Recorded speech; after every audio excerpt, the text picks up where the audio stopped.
हरे कृष्णा भक्तों, हनुमान जी यानी कलयुग के राजा, जो काम ना हो सके वो कर देने वाले। कौन से काज कठिन जग माही, जो नहीं होए तात तुम पाही। भक्तों, आज मैं इनका परिचय देने वाली हूँ आपके सम्मुख, क्योंकि सब कुछ आप इनके बारे में नहीं जानते होंगे। हनुमान जी के बारे में तो पूरा संसार जानता है, जगत पूजता है और आंख मूंद कर उनके ऊपर भरोसा करता है, क्योंकि कलयुग के राजा हैं। वो सब कुछ सिद्ध कर देते हैं। जो भी बिगड़ी है किसी की, यदि संकट में कोई है, यदि उनका नाम ले लिया, संकट कटे मिटे सब पीरा, जो सुमरे हनुमत बलवीरा। क्षण भर में सब दुख का नाश करने वाले श्री हनुमान जी के बारे में आज मैं आपको बतलाने वाली हूँ। आइए शुरू करती हूँ भक्तों। सबसे पहले उनका पूरे परिवार के बारे में मैं आपको जानकारी दे रही हूँ। केसरी वास्तविक पिता थे उनके, जबकि पवन देव आध्यात्मिक पिता थे। हनुमान जी सहित 7 भाई थे। ये सगे 6 भाई तथा एक सौतेले भाई, जिनका नाम भीम था। जो महाभारत में भीम हैं, वही इनके सौतेले भाई हैं। आइए भक्तों, जानते हैं हनुमान जी के 5 भाइयों के नाम। मतिमान, श्रुतिमान, गतिमान, केतुमान, घृतिमान। इसके बाद भक्तों, आप सब जानते हैं कि ये ब्रह्मचारी हैं, परंतु इनकी एक संतान भी है, जिनका नाम है मकरध्वज। उनको पसीने से उत्पन्न हुए हैं हनुमान जी के वो।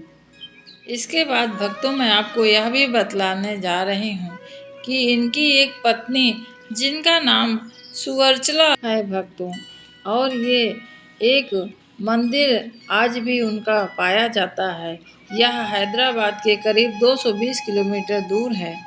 इस मंदिर में हनुमान जी तथा उनकी पत्नी के साथ उनकी पूजा अर्चना की जाती है। आइए भक्तों, आपको और कुछ रोचक बात बताने वाली हूँ मैं। वाल्मीकि रामायण के अनुसार से बचपन में एक सुबह हनुमान जी भूखे थे और उन्होंने सूर्य को देखा। गलती से उनको पका फल समझकर उन्होंने खाने के लिए छलांग लगा दी। तब देवताओं के राजा इंद्र ने हस्तक्षेप किया और हनुमान जी पर अपने वज्र से प्रहार किया। यह वज्र हनुमान जी के जबड़े पर लगा और वो उनके जबड़े टूट गए। साथ ही पृथ्वी पर हनुमान जी गिर गए। इस बात से उनके पिता वायु बहुत परेशान हो गए। उन्होंने पृथ्वी से सारी वायु वापस ले ली। बिना हवा के कौन रह सकता है भक्तों। तब सभी जीव प्राणियों को अपार कष्ट होने लगा।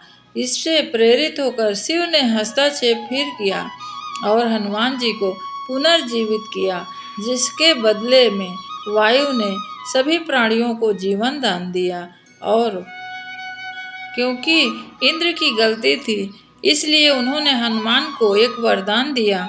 उनका शरीर इंद्र के वज्र जितना मजबूत हो जाए, ऐसा वरदान इंद्र ने उनको दिया और दोबारा कोई हनुमान जी को नुकसान न पहुंचा सके। इसलिए उन्होंने यह वरदान दिया और कहा कि वो हवा से तेज होंगे और हवा उनके नुकसान नहीं पहुंचा सकेगी।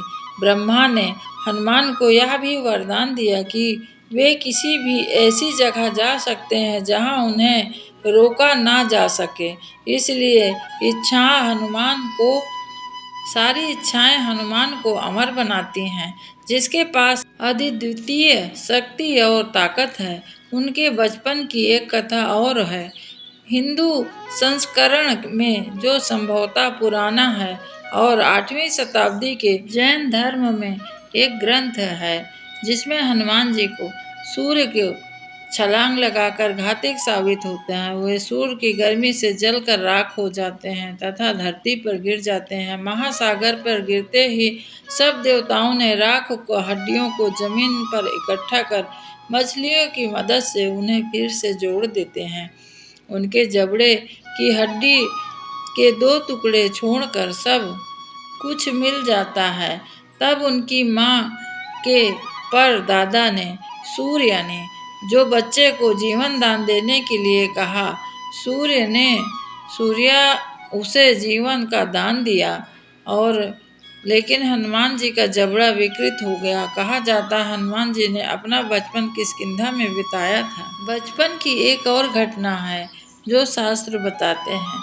इस घटना के कुछ समय बाद हनुमान जी ने अपनी अलौकिक शक्तियों का इस्तेमाल मासूम राहगीरों पर शरारत के तौर पर करना शुरू कर दिए और एक दिन वो ध्यान मग्न ऋषि के साथ शरारत करे और क्रोध में आकर ऋषि उनको श्राप देते हैं वे अपनी अधिकांश शक्तियां भूल जाएं। इस श्राप से हनुमान जी तब तक प्रभावित होते हैं जब तक वह कोई उन्हें याद न दिलाए। इसीलिए भक्तों हनुमान जी को दंडवत प्रणाम करके उनको अपनी शक्तियों को याद दिलाते हैं। तब भगवान के स्मरण करके हनुमान जी सभी की कष्ट को दूर करते हैं। काजे किए बड़े देवन के तुम वीरे महाप्रभु देखे विचारो कौनो सो संकट मोरे गरीब के जो तुम सो नहीं जाते है टारो बेगी हरो हनुमान महाप्रभु जो कुछ संकट होए हमारो। भक्तों इस प्रकार से बार बार स्तुति करते हैं, शरणागति होते हैं। हनुमान जी हमारे अष्ट सिद्धि नवनिधि के दाता हैं, लेकिन उन्हें याद दिलाना पड़ता है। तो एक और कथा मिलती है हनुमान जी के बारे में, आइए जानते हैं। प्रभु श्री राम जी विलंका राक्षस राज के वध के लिए गए होते हैं, लेकिन कई दिनों बीत जाता है और श्री राम जी वापस नहीं आते हैं। तो माता सीता जी काफी परेशान होकर हनुमान जी से कहती हैं उनके पता लगाओ पुत्र। और हनुमान जी श्री राम जी की खोज में लंका जाते हैं।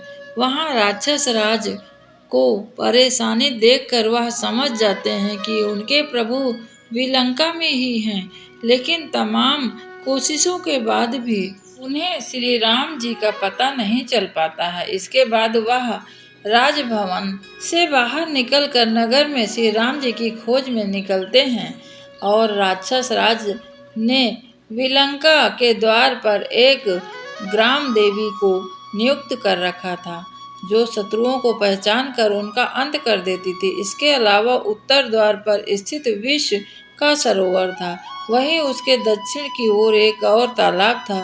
जब भी कोई व्यक्ति मित्र भाव से दुर्ग में प्रवेश करता था, तब वह अंदर की ओर नगर में जा सकता था, परंतु कोई शत्रु भाव से यदि वहां प्रवेश करता था, तो वह जल इतना विषैला था कि उसमें प्रवेश करते ही उसकी मृत्यु हो जाती थी। भक्तों एक पौराणिक कथा मिलती है कि हनुमान जी जब उत्तरी द्वार पहुँचे तो राम जी के बारे में सोचने लगे। उसी समय ग्राम देवी की भेंट पवन पुत्र से हुई। उन्होंने पहचान लिया यह तो श्री राम का सेवक है।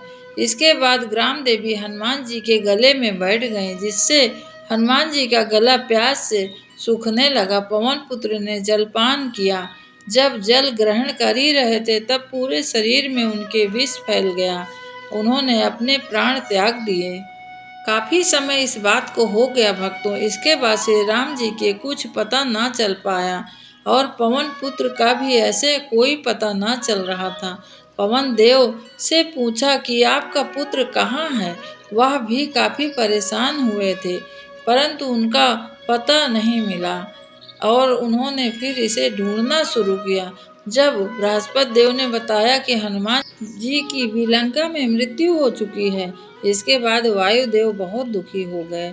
सृष्टि में वायु का संचार रुक जाने से जीवों को प्राण फिर संकट में आ गया और ऐसी स्थिति देखकर सभी देवता वायुदेव से कहा कि वह सभी उनके पुत्र को जीवित कर देंगे, लेकिन वह अपना क्रोध को शांत कर लें। इसके बाद कथा मिलती है कि सभी देवता विलंका गए और अमृत वर्षा और संजीवनी मंत्र से हनुमान जी को पुनर्जीवित कर दिया।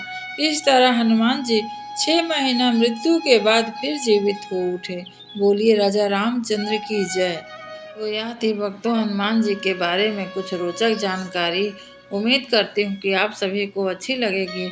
यदि अच्छी लगे तो आप इसे आगे भी शेयर करिए, क्योंकि सनातन धर्म में हनुमान जी की जो महिमा बताई गई है वो किसी और की नहीं। भक्तों यदि आपके घर में किसी प्रकार का भव बाधा हो या कहीं जा रहे हैं अचानक से कोई संकट पड़ जाए या कभी भी आपका कोई कार्य नहीं बन रहा है तो इसे सिद्ध करने के लिए तुलसी जी का दल के सहित भोग लगाना। दल यानी 4-5 पत्तों को दल बोलते हैं। उसका भोग लगाइए हनुमान जी का, या तो पीपल के पत्ते में हनुमान जी का सिंदूर से और चमेली के तेल से आप इसका पत्ते का माला बनाइए और राम राम इसमें लिखिए और हनुमान जी के गले में इसको पहना दीजिए। मंगलवार को आपके सारे काम सिद्ध होने लगेंगे। आज का यह वीडियो मैं यहीं समाप्त करती हूँ भक्तों। हनुमान जी सभी के कार्य सिद्ध करें, ऐसे शुभकामना हनुमान जी से मैं मांगती हूँ और प्रार्थना करती हूँ कि हे हनुमान जी, जो भी कष्ट में हो आप उनकी सबकी मदद करिए। हे पंचमुखी हनुमान संकट दूर करो, मैं धरूं तुम्हारा ध्यान संकट दूर करो। आज का यह वीडियो यही समाप्त करती हूँ। दूसरा वीडियो फिर लेकर आऊँगी। तब तक के लिए जय श्री राम। हरे कृष्णा भक्तों।